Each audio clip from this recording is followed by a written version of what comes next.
Hello future IITians and NITians. तो आज हम बात करेंगे सेट्स एंड रिलेशंस के बारे में। जेई मेंस 2025 के अप्रैल सेशन में जो भी क्वेश्चंस इस चैप्टर से पूछे गए उन सबको हम यहाँ पे डिस्कस करेंगे।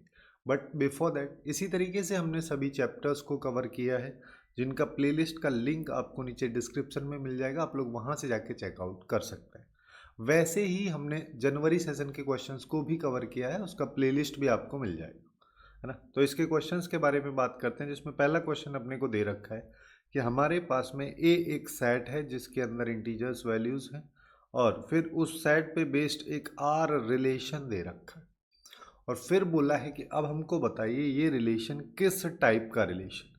तो इसको चेक कर लेते हैं हम एक एक स्टेप से। अगर मान लो हम इसको समझने की कोशिश यहाँ पे करते हैं तो एक नॉर्मल रिलेशन की तरह तो दिया नहीं है, यहाँ पे दो अलग अलग वैल्यूज़ को इक्वल करके दे रखा है। अगर यहाँ पे ए और बी होता है तब तो हम इनको पता है कि अगर हमको रिफ्लेक्सिव चेक करना है तो हम यहाँ पे क्या करेंगे कि ए आर ए का रिलेशन होना चाहिए, जिसका मतलब अगर कोई ए एलिमेंट सेट ए के अंदर है तो सारे के सारे एलिमेंट्स उस रिलेशन के अंदर होने चाहिए, उनका खुद के साथ में इमेज वाले एलिमेंट। यानी कि अब यहाँ पे हम क्या करेंगे, जैसे एफ कॉमा जी लिखा है तो ये एफ कॉमा एफ हो जाएगा। मतलब हमारे पास यहाँ पे आएगा F comma zero equals to, अब जी ऑफ वन ना होके एफ ऑफ वन होगा and F of one equals to F of zero.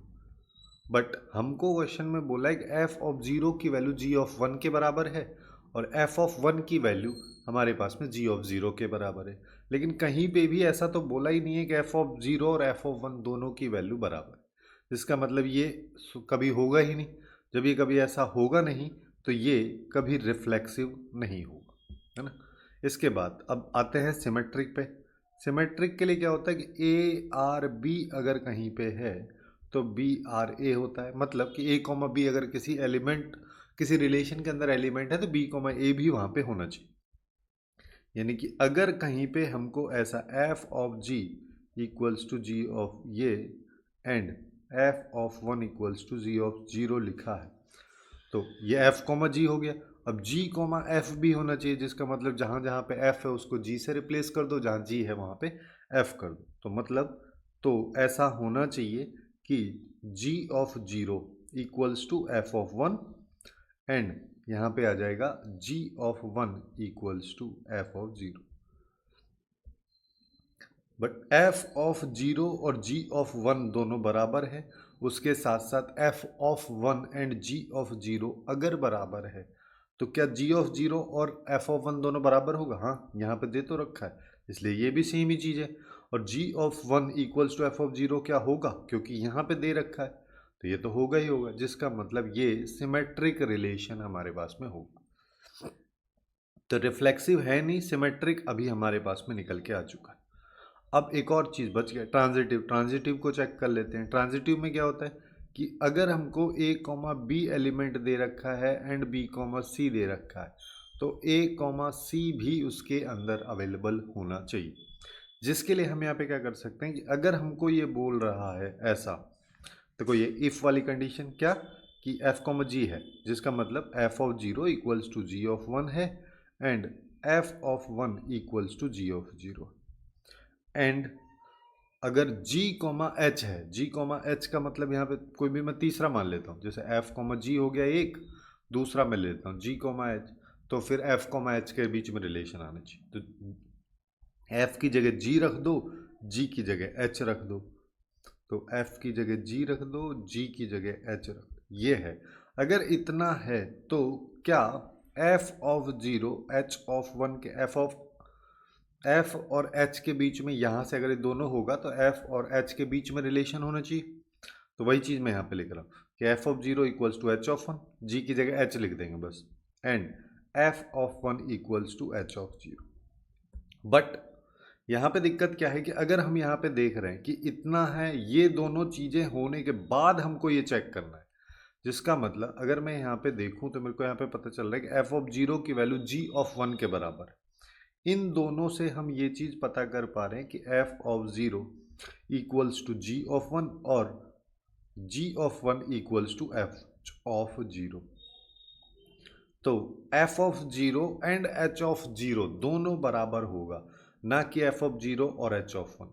जैसे दूसरा भी चाहो तो निकाल लो कि एफ ऑफ वन की वैल्यू जी ऑफ जीरो के बराबर है and ji of zero h of one के बराबर। तो f of zero equals to H of zero और F of one equals to H of one आएगा, ना कि ये वाला। तो ये आएगा ही नहीं, तो ये अगर आएगा नहीं तो जिसका मतलब ट्रांजिटिव है नहीं। तो अब हमारे पास में क्या आ गया कि हमारे पास में रिलेशन सिमेट्रिक रिलेशन है, बट ना तो रिफ्लेक्सिव है ना ट्रांजिटिव है। तो बी ऑप्शन इसका करेक्ट आंसर हो जाएगा। अब नेक्स्ट क्वेश्चन पे आ जाओ। नेक्स्ट क्वेश्चन में क्या कह रहा है कि हमारे पास में ए एक सेट है। अच्छा, इसमें यहाँ पे थोड़ा सा मिस्टेक है, ये 100 तक जा रहा है, ठीक है।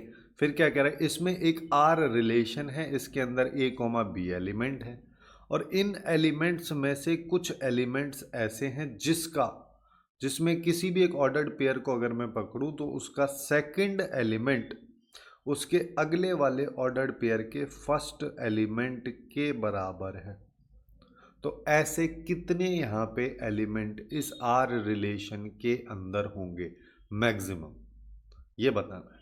जिसके लिए सबसे पहले हम आर निकाल लेते हैं। आर निकालने के लिए सिंस ये इक्वेशन दे रखी है, तो चाहूँ तो मैं बी इक्वल टू कर देता हूँ ए की वैल्यू, फिर ए को इनपुट की तरह यूज कर लेता हूँ। बट इससे उल्टा भी हम कर सकते हैं कि बी को इनपुट की तरह ट्रीट कर लो। इनपुट ये हैं सारे के सारे 1 से 100, तो बी की जगह अगर मैं 1 रखूँगा तो ए की जगह 3 आएगा।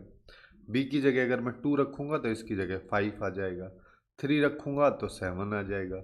इस तरीके से चलता जाएगा। लास्ट मैक्सिमम टू मैक्सिमम हम 100 तक जा सकते हैं, तो ये जाएगा 47 तक। 47 इंटू नहीं 47 क्यों 49, क्योंकि 49 इंटू 2 करते हैं तो 98 आता है, उसमें +1 कर दोगे तो 99 आएगा। इतने एलिमेंट हो जाएंगे। 50 वाला आएगा नहीं क्योंकि उधर फिर 100 प्लस वाली टर्म हो जाएगी। ये सेट, ठीक है। अब ये हमारे पास में आर रिलेशन आ गया। इसमें कुछ एलिमेंट्स ऐसे हैं जिनका फर्स्ट और लास्ट एलिमेंट एक सेकेंड एलिमेंट फर्स्ट एंट्री के बराबर है। जिसका मतलब जैसे देखो, अगर कहीं पे 1,3 आ रहा है तो इसके साथ साथ यहाँ पे 3 से स्टार्ट होने वाला मेरे को चाहिए जो कि 7 है।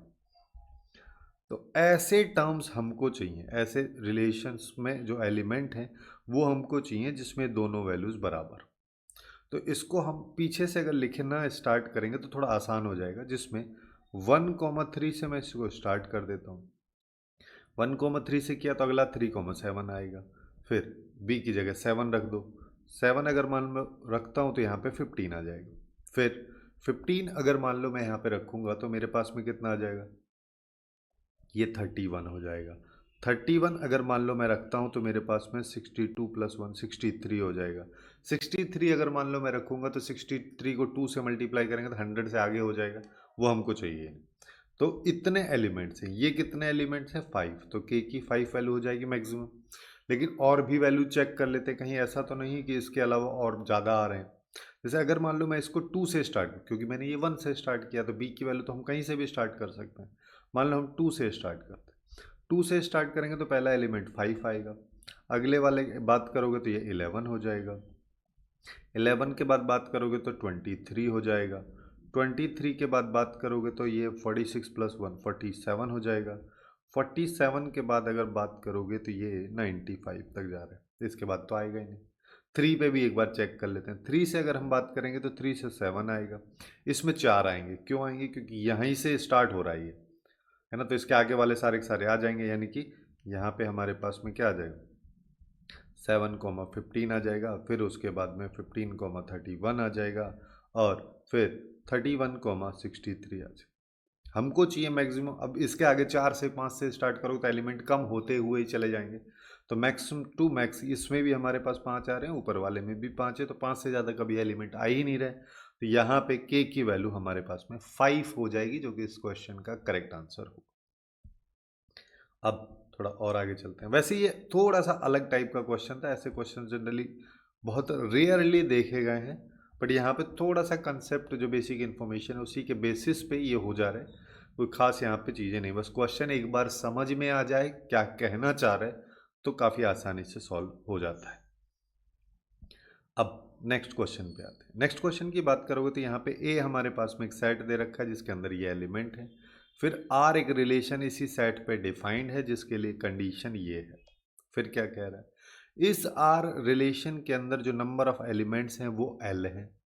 फिर क्या कह रहा है, अब इस आर रिलेशन में मिनिमम नंबर ऑफ एलिमेंट्स जिनको मैं एम बोल दे रहा हूँ, अगर उनको ऐड करूँ तो ये एक रिफ्लेक्सिव रिलेशन बनता है। यानी कि एम की वैल्यू क्या है, कितने मिनिमम एलिमेंट मेरे को ऐड करने पड़ेंगे जिससे कि ये एक रिफ्लेक्सिव रिलेशन बन जाए, वो एम की वैल्यू है। तो अल्टीमेटली हमको एल प्लस एम बताना है, जिसके लिए सबसे पहले आर रिलेशन तो फाइंड आउट करना पड़ेगा। आर रिलेशन फाइंड आउट करने के लिए इसने ये वाली इनइक्वलिटी दी है। इस इनइक्वलिटी को देख के हमको पता चल रहा है एक्स की पावर 2 है, यानी कि एक्स स्क्वायर दे रखा है और वाई सिंगल दे रखा है। तो एक्स को अगर इनपुट के लिए रखोगे तो फिर अलग अलग सिनेरियोज होंगे। उससे अच्छा है कि मैं यहाँ पे वाई को इनपुट के लिए स्टार्ट करता हूँ, -3 से चल देते हैं। जब y अगर -3 है तो इसके अंदर क्या आएगा, एक्स स्क्वायर -6, यहाँ पे 4 आ जाएगा, यहाँ पे 0। मैं इधर भी 6 ऐड कर देता हूँ, इधर भी और इधर भी, ठीक है। तो जिससे कि मेरे को एक्स स्क्वायर की वैल्यू मिल जाए। अल्टीमेटली निकालना हमको एक्स है, क्योंकि एक्स कॉमा वाई ही इस रिलेशन का एलिमेंट है। तो मेरे पास यहाँ पे आ जाएगा 6, यहाँ पे एक्स स्क्वायर, ये हो गया 10। अब हमको देखना है कि 6 और 10 के बीच में एक्स के कितने परफेक्ट, यहाँ पे कितने परफेक्ट होल स्क्वायर है। यहाँ पे देखोगे तो 6 नहीं है, 7 नहीं है, 8 नहीं है, 9 है। अगर एक्स स्क्वायर की वैल्यू 9 है तो एक्स की वैल्यू 3 और -3 आएगी। ऐसे ही अगर मैं -2 लेता हूँ, -2 लिया तो यहाँ पे आएगा -4, तो 4 ऐड कर देंगे तो यहाँ पे ये हो जाएगा 4, यहाँ पे एक्स स्क्वायर, ये हो जाएगा 8। अब इसके अंदर देख लो, इसके अंदर कितना परफेक्ट स्क्वायर है, 4 खुद ही है, 5 6 7 8 में कोई है ही नहीं। तो 4 अगर है तो एक्स की दो वैल्यूज +2 और -2। फिर -1 ले लेते हैं। अगर मैं यहाँ पे -1 ले रहा हूँ तो मेरे को पता है यहाँ पे कितना आएगा, ये -2 आ जाएगा। -2 आया तो 2 ऐड कर देते हैं, तो 2 यहाँ पे आ गया, यहाँ एक्स स्क्वायर आ गया, यहाँ 6 आ गया। इसके अंदर 2 भी नहीं है, 3 भी नहीं है, केवल 4 है, जिसका मतलब एक्स की फिर से 2 वैल्यूज आएंगी। फिर y की वैल्यू 0 ले लेते हैं, तो यहाँ पे सीधा सीधा आ जाएगा 0 से एक्स स्क्वायर आ गया 4 के बीच में, जहाँ पे x की वैल्यू क्या क्या हो सकती है, एक्स स्क्वायर की वैल्यू 0 भी हो सकती है, तो मतलब x की वैल्यू भी 0 हो सकती है। एक्स स्क्वायर की वैल्यू 1 भी हो सकती है, तो x की वैल्यू +1 और -1 हो जाएगी। एक्स स्क्वायर की वैल्यू 4 हो सकती है, तो जिसका मतलब +2 और -2 आ जाए। फिर y की वैल्यू 1 ले लो। अगर y की वैल्यू मैं 1 लेता हूँ तो यहाँ पे आएगा एक्स स्क्वायर +2, तो माइनस कर देता हूँ, -2 अगर मान लो मैंने किया, यहाँ पे -2 आएगा, यहाँ पे 2 आएगा। इधर अगर हम देखेंगे तो इधर क्या क्या वैल्यू हो सकती है, 1 हो सकती है बस केवल, और 0 हो सकती है और 1। फिर y की वैल्यू 2 ले लेते हैं। 2 अगर मान लो मैं लूँगा तो यहाँ पे आ जाएगा +4 आ जाएगा यहाँ पे, है ना। +4 आ गया तो 4 माइनस कर देते हैं, तो यहाँ पे -4 आएगा, यहाँ एक्स स्क्वायर आएगा, ये less than equal to x square की वैल्यू लेस देन 0 तो कभी होगी नहीं, तो यहाँ पे केवल 0 होगी। 0 होगी तो एक्स की वैल्यू भी 0 आ जाएगी। y की वैल्यू 3 ले लो। 3 अगर मान लो मैंने ले लिया तो ये हो गया 6, और 6 अगर मान लो सब्ट्रैक्ट करूँगा तो यहाँ पे -6, यहाँ पे एक्स स्क्वायर और यहाँ पे -2। ये तो पॉसिबल ही नहीं है, क्योंकि एक्स स्क्वायर की वैल्यू कभी नेगेटिव तो हो नहीं सकती। अब देखो, अब अगर मान लो ये आर रिलेशन है तो यहाँ पे एलिमेंट्स क्या आएगा, x, y, है ना। तो सबसे पहले मेरे पास में क्या आएगा कि -3, -3, फिर 3, -3, इस तरीके से एलिमेंट्स बनेंगे। तो इधर सिंगल सिंगल एलिमेंट है, इधर डबल डबल, जितने भी एलिमेंट्स है तो उतने ही कॉम्बिनेशन बनेंगे। जैसे यहाँ पे टोटल 2 कॉम्बिनेशन बने, यहाँ पे भी 2 एलिमेंट आएंगे, यहाँ पे भी 2 आएंगे। यहाँ की बात करोगे, यहाँ पे 3 और 2 5 हो जाएगा, यहाँ पे 3 आएगा, यहाँ पे 1, नीचे तो 0 है। तो अब हमारे पास में ये कितना आ रहा है, इसको देखोगे तो 6, 5, 11 और 4, 15। टोटल मेरे पास में यहाँ पे 15 एलिमेंट्स हैं इस आर रिलेशन के अंदर। अब हमको क्या करना है, अब हमको यहाँ पे एक चीज़ देखनी है कि मेरे को इस रिलेशन को रिफ्लेक्सिव बनाना है। रिफ्लेक्सिव बनाने के लिए मिनिमम मेरे को क्या क्या ऐड करना है। तो रिफ्लेक्सिव क्या होता है, सारे एलिमेंट जितने इसके अंदर लिखे हैं सबका खुद के साथ में इमेज होना चाहिए, रिलेशन होना चाहिए। तो -3, -3 क्या इसमें ऑलरेडी इंक्लूड है। देखो x की वैल्यू -3, y की वैल्यू -3, ये तो आ चुका है। -2, -2, -2, -2, ये भी हो गया। -1, इधर तो -1 है लेकिन इधर है ही नहीं, जिसका मतलब -1, मेरे को रखना पड़ेगा। और फिर 0, 0 तो 0, 0 हो गया। 1, 1, 1, भी है। 2, 3, ये दोनों नहीं, यानी कि 2, 2 नहीं है, 3, 3। तो अगर ये तीन एलिमेंट्स मैं ऐड कर दूं तो ये रिलेशन रिफ्लेक्सिव रिलेशन हो जाएगा। तो हमारे पास में L की वैल्यू तो 15 थी, M की वैल्यू 3 आ गई, दोनों का सम 18 हो गया और यही इस क्वेश्चन का करेक्ट आंसर हो जाएगा। अब नेक्स्ट क्वेश्चन पे आ जाओ। नेक्स्ट क्वेश्चन भी लगभग ऐसा ही क्वेश्चन है। यहाँ पे क्या कह रहा है, फिर से हमारे पास में A एक सेट है, R एक रिलेशन डिफाइंड है। अब कंडीशन ये है, इसका मतलब पहले समझ लो तो क्वेश्चन बहुत आसानी से होगा। देखो हम यहाँ पे इसका R रिलेशन लिखना स्टार्ट करते हैं। ये क्या कह रहा है कि x की कोई भी वैल्यू उठाओ यहाँ से, जैसे मैंने -2 लिया। अब -2, 1 मेरे पास में इस ब्रैकेट में आ गया, तो मैक्स जो बाहर लिखा है इसका मतलब है अब इन दोनों वैल्यूज में से जो मैक्सिमम है उसको रख दो y के रूप में, तो यहाँ पे 1 आ जाएगा, क्योंकि -2 और 1 में सबसे बड़ी वैल्यू 1 है। तो -1 लोगे तो -1 और 1 में बड़ी वैल्यू 1 है। फिर 0 लोगे तो 0 और 1 में बड़ी वैल्यू 1 है। 2 अगर ले लिया तो 2 और 1 में 2 है। 3 ले लिया तो 3 और 1 में 3 है। ये R रिलेशन है, ठीक है। यहाँ पे नंबर ऑफ एलिमेंट्स हमको बताने हैं, तो 3 और 2 5 इसके अंदर, ठीक है।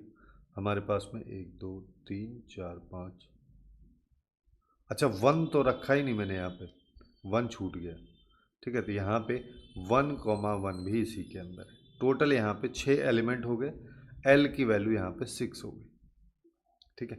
फिर क्या कह रहा है, फिर हमको यहाँ पे minimum number of elements add करने जिससे कि ये रिफ्लेक्सिव बन जाए। तो रिफ्लेक्सिव अगर मान लो मेरे को इसको बनाना है, सारे के सारे एलिमेंट का खुद के साथ में इमेज होना चाहिए, तो -2, -2 इसमें नहीं है तो वो आएगा।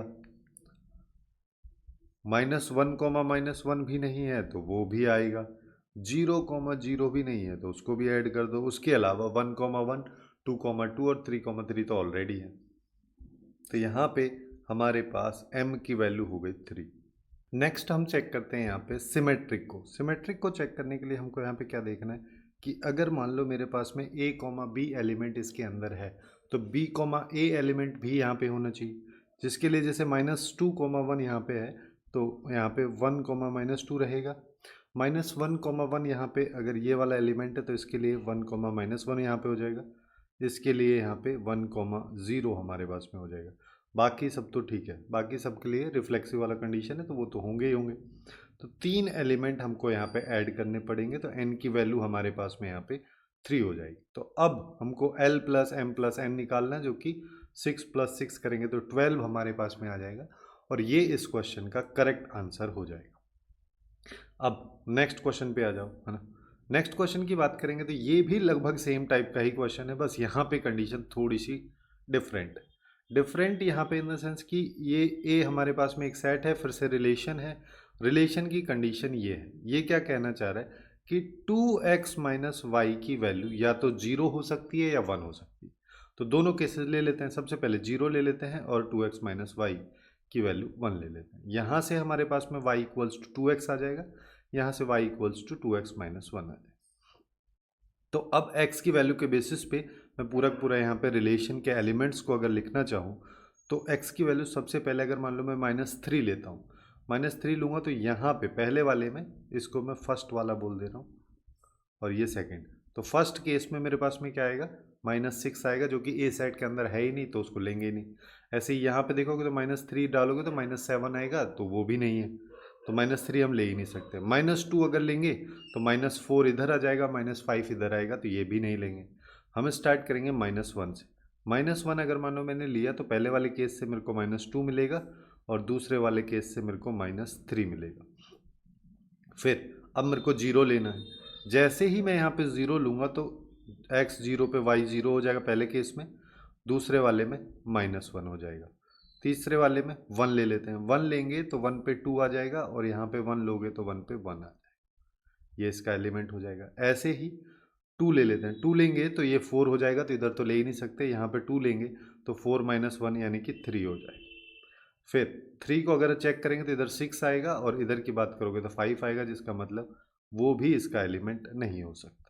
तो हमारे पास में बेसिकली आर रिलेशन ये आ गया, ये इसके एलिमेंट्स हैं। अब यहाँ पे क्या बोले कि एल इसमें नंबर ऑफ एलिमेंट्स को बता रहे हैं, तो 3 3 6 और 1 7, यहाँ पे नंबर ऑफ एलिमेंट 7 इसके अंदर हो गए। अब मेरे को इसको रिफ्लेक्सिव बनाने के लिए मिनिमम कितने नंबर ऑफ एलिमेंट्स ऐड करने पड़े। रिफ्लेक्सिव में क्या होता है, सारे एलिमेंट्स का खुद के साथ रिलेशन होना चाहिए। तो अगर मान लो मैं इसको रिफ्लेक्सिव बना रहा हूँ तो मेरे को चाहिए -3,3 चाहिए, उसके बाद में -2,2 चाहिए, उसके बाद -1,-1 भी चाहिए, 0,0 तो इसमें है, 1,1 भी इसमें है, 2,2 और 3,3 ये हमको यहाँ पे चाहिए, जिसके लिए 3 और 2 यहाँ पे हो गया 5। तो m की वैल्यू मेरे पास में यहाँ पे 5 आ गई। सिमिलरली अगर मान लो मेरे को इसको सिमेट्रिक बनाना है, तो सिमेट्रिक के लिए हमारे पास में कंडीशन क्या है कि a, b अगर है तो b, a चाहिए।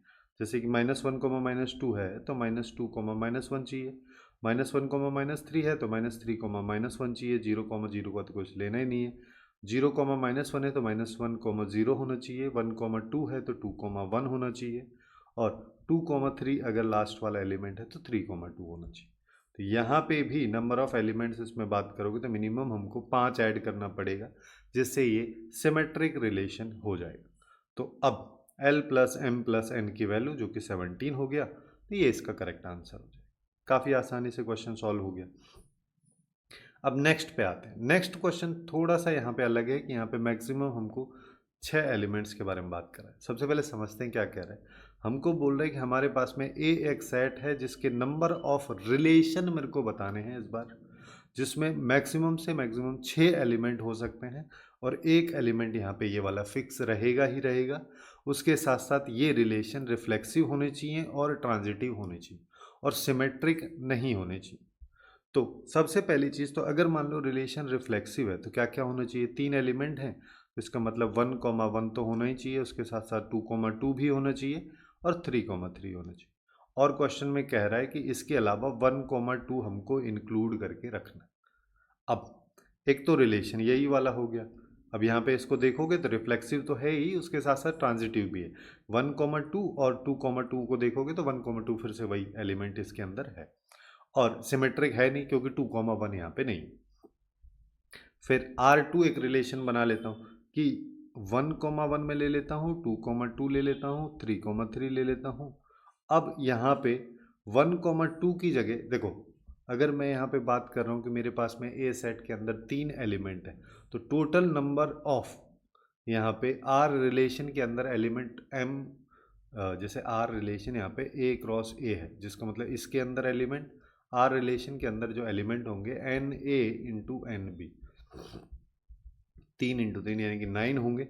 9 में से 4 हमारे पास में यहाँ पे ऑलरेडी हैं, तो बाकी कौन कौन से बच रहे हैं उन सबको भी देख लेते हैं कि 1,3 आ रहा है, 2,3 बच रहा है, उसके बाद में 3,2 बच रहा है, और इसके बाद में हमारे पास में यहाँ पे आ जाएगा 2,1 और 3,1। ये टोटल 3 और 2 5 एलिमेंट, टोटल 9 एलिमेंट है, 4 इधर के 5 इधर के, इन सबको मिला के A cross B Cartesian product या क्रॉस प्रोडक्ट जिसको हम बोलते हैं वो बनता है दोनों का। अब हमको यहीं से एलिमेंट्स उठाने, जैसे अगर 1,2 की जगह 1,2 तो मैं ले ही लेता हूँ, इसके साथ साथ अगर, क्योंकि ये तो मेरे को लेना ही लेना है 1,2 तो क्वेश्चन में कह रहा है, इसके अलावा अगर 1,3 लेता हूँ तो क्या ये बनेगा, हाँ तब भी बन जाएगा। ठीक है, R,3 के लिए तो थर्ड रिलेशन के लिए 1,1 2,2 3,3 और 1,2 ये तो हमारे पास में है ही। अगर मान लो मैं यहाँ पे इसकी जगह 2,3 लेता हूँ, है ना, सेकंड वाला एलिमेंट, तो अब दिक्कत क्या हो रही है, दिक्कत यहाँ पे ये हो रही है कि इन दोनों को अगर देखोगे रिफ्लेक्सिव तो है ही, ट्रांजिटिव इसको बनाने के लिए मेरे को 1,3 भी इसके अंदर ऐड करना पड़े, तब जाके हम इसको ले पाएंगे, वैसे हम इसको नहीं ले पाएंगे। तो अभी हम सिंस सिंगल एलिमेंट्स को रिप्लेस करें तो अभी इसको नहीं लेते, ठीक है। इसकी बजाय 3,2 को अगर मान लो मैं यहाँ पे रखता हूँ, तो 3,2 से हमारे पास में कोई दिक्कत नहीं होगी, ट्रांजिटिव ये बन रहा है, क्योंकि उसके लिए देखो यहाँ पे लास्ट में 3 तो 3,2 ही है, और उसके लास्ट में 2 है तो यहाँ पे 2 देखोगे तो भी 3,2 है, जो कि वो खुद ही एलिमेंट है। तो ये रिलेशन हमारे पास में बन जाएगा। फोर्थ रिलेशन देखोगे तो 1,1, 2,2, 3,3 और मैं यहाँ पे 1,2 तो लेना ही है मेरे को, 2,1 अगर ले लूँगा तो दिक्कत ये हो जाएगी कि ये सिमेट्रिक हो जाएगा, है ना। 3,2 मैंने ले लिया, इसको ले नहीं सकता, इसको अगर मैं ले लूँगा तो दिक्कत हो जाएगी। दिक्कत क्या हो जाएगी कि ये सिमेट्रिक बन जाएगा, बट सिमेट्रिक हमको चाहिए नहीं, तो इसकी बजाय मैं 3,1 को ले लेता हूँ। अगर मैं 3,1 को लूँगा तो 1 यहाँ पे है स्टार्टिंग में, तो 3,1 हो जाएगा। लेकिन अगर इन दोनों को हम देखेंगे तो एक 3, ये है और एक 1,2 है, तो इस हिसाब से 3,2 भी इसके अंदर होना चाहिए, जो कि है ही नहीं। तो ऐसा करते हैं कि 3,2 यहाँ पे ऐड कर देते हैं, या फिर ऐसा कर लो, अभी सिंगल सिंगल एलिमेंट करें तो 3,1 भी हम यहाँ पे नहीं ले सकते, ठीक है। तो अब हमारे पास में दो और रिलेशन आ गए। मेरे को अभी पता चला यहाँ पे कि 2,3 अगर मान लो मेरे को लेना है तो उसके साथ साथ मेरे को 1,3 भी लेना होगा। इससे ज़्यादा हम जा नहीं सकते क्योंकि टोटल एलिमेंट 3 और 3 6 ही होने चाहिए। ऐसे ही एक और केस हमारे पास में, वो क्या आ गया कि 1,1 मैंने ले लिया, 2,2 ले लिया, 3,3 ले लिया, 1,2 भी मैंने ले लिया, और इसके साथ साथ मेरे को 3,1 लेना पड़ेगा। जब मैं यहाँ पे 3,1 लूँगा तो मेरे को 3,2 भी लेना पड़ेगा, जिसको मैं अभी एक्सप्लेन यहाँ पे किया। इसमें भी 6 एलिमेंट है तो ये हो जाएगा। लेकिन इसके अलावा अब यहाँ पे एक चीज़ देख लो कि 2,3 इसके अंदर है नहीं, 1,3 नहीं है, 2,1 नहीं है, इस वजह से सिमेट्रिक नहीं है कोई से भी। तो यही केवल हमारे पास में 5 ऐसे केसेस होंगे जहाँ पे 1,2 भी एडेड है और रिलेशन रिफ्लेक्सिव भी है, ट्रांजिटिव भी है, बट सिमेट्रिक नहीं है। तो यहाँ पे इस क्वेश्चन का जो करेक्ट आंसर है वो हमारे पास में 5 हो जाएगा। अब नेक्स्ट वाले क्वेश्चन पे आ जाओ। नेक्स्ट वाले क्वेश्चन की अगर हम बात करें तो यहाँ पे देखो हमको क्या कह रहा है। हमारे पास में ए एक सेट है ये वाला, बी एक दूसरा सेट है, और अपने को बताना है कि ए बी का सबसेट है या बी ए का सबसेट है या फिर कोई भी सबसेट नहीं है ना। यहाँ पे 24 पता नहीं कैसे आ गया, है ना। यहाँ पे कुछ और ही ऑप्शन आएगा, ये 24 नहीं आएगा। चलिए खैर, अब अगर हम बात करें ए सेट की, सबसे पहले हम ए सेट को सिंप्लीफाई कर लेते हैं।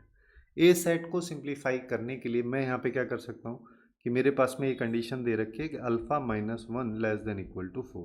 तो हमको पता है कि x ये अगर होता है तो यहाँ पे हम बोलते हैं कि यहाँ पे x की वैल्यू जो है वो -4 से 4 के बीच में है। मॉडुलस फंक्शन से रिलेटेड ये चीज़ है ना। चाहो तो इसको मॉडुलस फंक्शन का मैं एक 1 शॉट वीडियो भी बनाया हूँ, है ना, उसका लिंक भी आपको नीचे मिल जाएगा, वहाँ से जाके भी कम्प्लीटली इसको समझ सकते हो कि क्या यहाँ पे कहानी हो रही है। तो अगर ऐसा है तो हम यहाँ पे क्या बोल देंगे कि अल्फ़ा -1, जिसको मैं कुछ भी मान लेता हूँ, x मान लेता हूँ, इसकी वैल्यू -4 से 4 के बीच में है, जिसका मतलब अल्फ़ा -1 मैक्सिमम 4 मिनिमम -4। मैं पूरी इनइक्वलिटी में 1 ऐड कर देता हूँ तो ये आ जाएगा -3 और यहाँ पे अल्फ़ा और ये आएगा 5। तो अल्फ़ा की वैल्यू हमारे पास में यहाँ से आ गई। ऐसे ही बीटा की वैल्यू निकाल लेते हैं, तो beta -5 less than equal to 6 है, तो हमारे पास यहाँ पे क्या आ जाएगा, बीटा -5 की मैक्सिमम वैल्यू 6 और मिनिमम वैल्यू -6। मैं यहाँ पे 5 ऐड कर देता हूँ तो ये -11 हो जाएगा। 5 ऐड करोगे तो -11 क्यों होगा भाई, -1 होगा, यहाँ बीटा आएगा और ये 11 हो जाएगा। तो अल्फ़ा और बीटा की दोनों वैल्यूज़ मेरे पास में आ चुकी। ऐसे ही अब बी सेट पे बात करते हैं। बी सेट की अगर बात करोगे तो इसको हम देख पा रहे हैं कि ये ऐसा कुछ लिखा है 144 से। एक्चुअली में मैं इसको डिवाइड कर देता हूँ, डिवाइड करूँगा तो यहाँ पे आएगा अल्फ़ा -2 का होल स्क्वायर। 16 से 144 को डिवाइड करोगे 9 आ जाएगा, फिर यहाँ पे बीटा -6 आ जाएगा, और 9 से करोगे तो 16 आ जाएगा लेस देन इक्वल टू 1। ये बेसिकली इलिप्स की एक इक्वेशन, ठीक है। अब यहाँ पे थोड़ा सा इन्फॉर्मेशन आपको ये वाला चीज़ होना चाहिए कि अगर x² by a² plus y² by b² equals to 1 होता है तो इलिप्स की इक्वेशन इस तरीके से चलती है, जहाँ पे ये a, 0, ये 0, a माइनस a है बेसिकली, ये 0, b और ये 0, -b, ऐसा होता है, ठीक है। ये स्टैंडर्ड वाला केस है। सिंस यहाँ पे x और y नहीं है, अल्फ़ा और बीटा है, और ये भी स्टैंडर्ड में नहीं है, तो मैं इसको स्टैंडर्ड बनाने के लिए क्या करूँगा कि ना हम यहाँ पे इस तरीके से बना लेते हैं लाइन, और अब यहाँ पे दूसरी लाइन बना लो कि ये x इक्वल टू 2 वाली लाइन है, ये y इक्वल टू 6 वाली लाइन है। ये वाला पॉइंट मेरा 2,6 है, जो कि इसको इक्वल टू 0 और इसको इक्वल टू 0 करने पे आ रहा है, और यहीं पे ये वैल्यू बनेगी, है ना।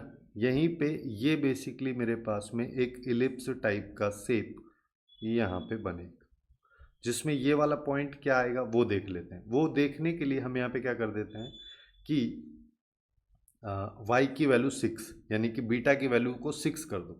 बीटा अगर मान लो मैंने 6 कर दिया तो उससे क्या होगा, ये वाला पोर्शन पूरा 0 हो गया। यहाँ से हमारे पास में आ रहा है अल्फ़ा माइनस 2 का whole square less than equal to 9। तो अल्फ़ा माइनस 2 की वैल्यू मेरे पास में आ जाएगी यहाँ पे 3 से -3 के बीच में। अल्फ़ा की वैल्यू आ जाएगी इधर 5 आ जाएगा और इधर 2 ऐड करोगे तो -1 आ जाएगा। बेसिकली यहाँ पे ये पॉइंट जो है -1,6 आ जाएगा और ये वाला पॉइंट हमारे पास में 5,6 आ जाएगा। सेम तरीके से मेरे को ऊपर वाली वैल्यूज़ भी निकालनी है। ऊपर वाली वैल्यू निकालने के लिए अब हम यहाँ पे क्या करते हैं, इसको हटा दो, है ना। अब हम यहाँ पे अल्फ़ा को 2 ले लेते हैं। अल्फ़ा जैसे ही मैंने 2 लिया तो ये बीटा वाला कंडीशन केवल बचेगा, यानी कि बीटा -6 का whole square less than equal to 16 और बीटा -6 की बात -4 से +4 के बीच में आएगी। फिर मैं यहाँ पे क्या करता हूँ, 6 ऐड कर देता हूँ तो ये -2 हो जाएगा, ये बीटा हो जाएगा, ये 10 हो जाएगा। तो बेसिकली हमारे पास में वैल्यू आ रही है बीटा की -2, ठीक है। ये वाला जो पॉइंट होगा ये हमारे पास में 2, -2 हो जाएगा और ये 2, 10 हो जाएगा। ये मेरे पास में इस इलिप्स का एक रफ सा फॉर्मेट बन रहा है। लेकिन अब पहले वाले सेट पे आ जाओ। पहले वाला सेट हमसे क्या कह रहा है कि अल्फ़ा की वैल्यू -3 से -5 के बीच में। इसको ना मैं कोई और ही कलर ले लेता हूँ, ये वाला ले लेता हूँ। अल्फ़ा की वैल्यू -3 हमारे पास में यहाँ पे है। ये बेसिकली अल्फ़ा और बीटा के रेस्पेक्ट में हम बात कर रहे हैं यहाँ पे। अल्फ़ा की वैल्यू यहाँ पे हमारे पास -3 है और इधर की बात करोगे तो मेरे पास में 5 है। 5 हमारा यहाँ पे, ठीक है। दूसरा बीटा की वैल्यू की बात करोगे तो बीटा की वैल्यू -1 की अगर हम बात करेंगे तो हमारे पास में यहाँ पे कहीं आएगा। चलिए, है ना, एक सेकेंड। हाँ, -1 मेरे पास में ये आ जाएगा। ये +2 आएगा लेकिन एक्चुअली तभी तो, हाँ, ये वैल्यू हमारे पास में +2 आएगी। तो -1 वाली वैल्यू को अगर मान लो मैं यहाँ पे इसको हटा दे रहा हूँ एक बार, है ना, समझने के लिए। हम यहाँ पे देख रहे हैं तो ये वैल्यू हमारी 2,2 है। -1 वाली वैल्यू मेरे पास यहाँ आएगी, है ना। ये मेरे पास में बीटा इक्वल्स टू -1 है। ऐसे ही बीटा इक्वल्स टू 11, ये 10 वाला केस हो गया तो बीटा इक्वल्स टू 11 मेरे पास में ये है। क्वेश्चन के अकॉर्डिंग कहानी ये हो रही है कि जो ए सेट है उसकी वैल्यूज़ या तो इन दोनों के बराबर आएगी या इसके अंदर के सारे एलिमेंट्स होंगे, ये है। लेकिन वहीं पे बी सेट को देखोगे तो बी सेट केवल यहाँ के बाहर वाले एलिमेंट्स, उसके साथ साथ इसके अंदर वाले एलिमेंट्स, ये बी सेट है। और ए सेट की अगर हम बात करें तो ए सेट हमारे पास में ये पूरा वाला ए सेट है। तो अब ये देख के तो हम बता ही सकते हैं यहाँ पे कि बी एक्चुअली में ए का सबसेट होगा। तो यहाँ पे ए इस क्वेश्चन का करेक्ट आंसर हमारे पास में काफ़ी आसानी से आ जाएगा। अब नेक्स्ट एंड लास्ट क्वेश्चन के बारे में बात करते हैं सेगमेंट का, जिसमें हमको यहाँ पे क्या दे रखा है कि हमारे पास में ए एक सेट है जो कि ये है, फिर इसी पे एक आर रिलेशन डिफाइंड है जिसके लिए कंडीशन ये है। ये थोड़ा सा डिफ़िकल्ट ये है कि ये कहना चाह रहा है कि एक बार y की वैल्यू 3 है तो एंड x की वैल्यूज़ जो हैं वो लेस देन इक्वल टू 3 होंगी, क्योंकि मैक्स टू मैक्स यहाँ पर 3 तक जा सकते हैं। फिर एक बार जब y की वैल्यू 4 है तो x की values less than equal to 4 तक जाएगी, है ना। इसको ऐसे समझ लो, है ना, अगर ये इसमें थोड़ी कन्फ्यूजन हो रही है कि मान लो मैं यहाँ पर रिलेशन लेता हूँ। सबसे पहले मैं वैल्यू लेता हूँ 0, ठीक है। अब दूसरी जो वैल्यू आएगी वो या तो 3 आ सकती है या 4 आ सकती है, तो 3 ले लो, ठीक है। ये एक बार मैंने क्या किया, y को मैक्स कर दिया और x की वैल्यूज़ हम रिप्लेस कर रहे हैं, ठीक है। इसी का उल्टा भी कर सकता हूँ मैं कि x को यहाँ पे मैक्स कर दो और y की वैल्यूज़ को लिखते हुए चलो, ठीक है। या फिर ऐसा कर लो कि एक बार पहले y की वैल्यू को मैक्स लेके चलता है, 0 आ जाएगा यहाँ पे, फिर 1 अगर लोगे तो 3 आ जाएगा, 2 अगर लोगे तो 3 आ जाएगा, फिर इसके बाद में अगर हम यहाँ पे, अच्छा एक सेकेंड ना, इसको ऐसे भी कर लो कि y की जो मैक्सिमम वैल्यू है या तो 3 हो सकती है या 4 हो सकती है, दोनों को एक साथ लेके चलता हूँ।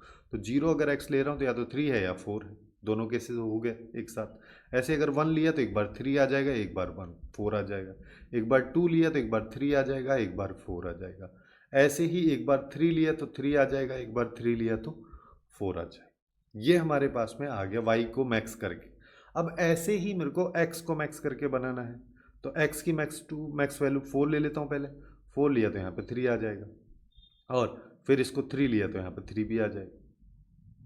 फिर हम यहाँ पे क्या कर सकते हैं कि अब x को 4 ले लेता हूँ तो इसकी वैल्यू 2 भी आ जाएगी, फिर 4 तो ले ही लिया है ना, फिर 3 ले लेता हूँ, 3 लूँगा तो भी 2 आ जाएगी, फिर 4 लूँगा तो अब 1 ले लेते हूँ, और फिर 4 ले रहा हूँ तो 2 ले लेता हूँ, सॉरी 3 ले रहा हूँ तो 1 ले लेता हूँ, ठीक है। ऐसे ही फिर 1 वाला केस सारा का सारा हो गया। अब 4 इसको ले लेता हूँ तो y की वैल्यू 0 ले लेता हूँ, 3 ले लेता हूँ तो y की वैल्यू 0 ले लेता हूँ। ये एक्चुअली में मेरे पास में आर रिलेशन निकल के आ रहा है इस केस से। इसको समझने में अगर डिफिकल्टी हो रही है तो एक बार मैं फिर से बताता हूँ कि यहाँ पे हमको क्या करना है। सबसे पहले y के दो केसेस हो सकते हैं, एक बार 3 हो सकता है, एक बार 4 हो सकता है। ऐसे ही x के दो केसेस हो सकते हैं, एक बार 3 हो सकता है, एक बार 4 हो सकता है। अब जब y की वैल्यू एक बार मैं 3 ले रहा हूँ तो मैं यहाँ पे x की वैल्यूज को चेंज करते हुए चलता हूँ, ठीक है। x 0 हो सकता है, 1 हो सकता है, 2 हो सकता है, 3 हो सकता है। 3 से बड़ा नहीं हो सकता क्योंकि मैक्स टू मैक्स वैल्यूज 3 या 4 है, ठीक है। सेम सिनेरियो में फिर मैं क्या करता हूँ, y की वैल्यू 4 ले लेता हूँ मैक्स में, फिर क्या x हो सकता है, 0 हो सकता है, 1 हो सकता है, 2 हो सकता है, 3 हो सकता है, और 4 भी हो सकता है। तो यहाँ पे एक और एलिमेंट आ गया कि 4,4 भी यहाँ पे आएगा, ठीक है। अब ये हो गया।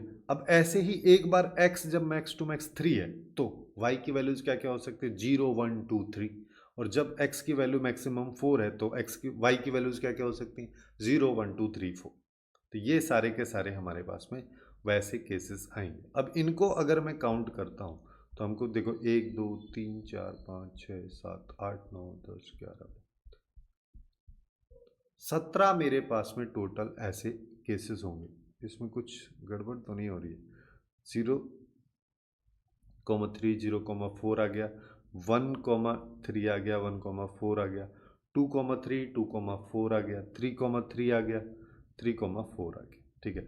4,3 आ गया, 4,3 आ गया, तो 4,4 भी मैं ले लिया चलो, और 3,3 आ गया, 3,3 दो बार आ गया। देखो यहाँ पे भी लिख दिया हूँ, यहाँ पे भी लिख दिया हूँ, यही थोड़ी सी दिक्कत।